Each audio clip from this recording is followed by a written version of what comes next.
د وطن میډیا درنو لیدونکو السلام علیکم. کوټه کې چاودنې پاکستاني پوځیانو ته مرژوبله اړولي. دوستانو ویډیو تر پایه وګورئ. که چېرته مو چینل نه وي سبسکرایب کړی چینل هم درسره سبسکرایب کړئ. په کوټه ښار کې د یوې بمي چاودنې له کبله د پاکستاني نیمه پوځي ځواک یعنې FC 4 سرتېري وژل شوي او د امنیتي ځواکونو د 14 کسانو په ګډون 18 کسان ټپیان شوي دي. یو لوړپوړي چارواکي د BBC خبریال محمد کاظم ته د ټلیفون له لارې وویل چاودنه د FC ځواک یوې پوستې ته نږدې شوې ده. د پیښې ټپیان روغتون ته لیږدول شوي دي. پیښه د کوټې ښار سنډو هزارګونجي سیمه کې رامنځته شوې ده. د پاکستان طالبان تنظیم تحریک طالبان پاکستان وایي دا برید دوی کړی دی.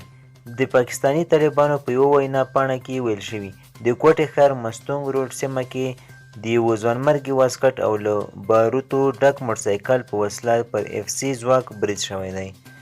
د ځایي پولیسو یوه لوړپوړي چارواکي په وینا FC سرتېري په دغه سیمه کې ولاړ وو چې چاودنه وشوه.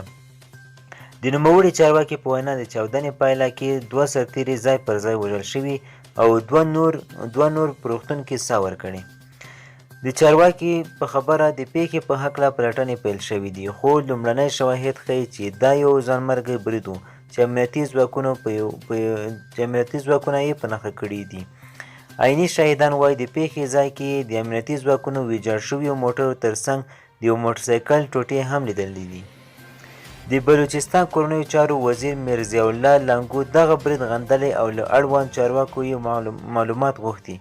د نوموړو په وینا امنیتي ځواکونو ترهګرۍ ضد جګړه کې ډېرې قربانیانې ورکړي دي. بشپړې سولې راتلو تر مهاله به ترهګرۍ ضد مبارزه روانه وي.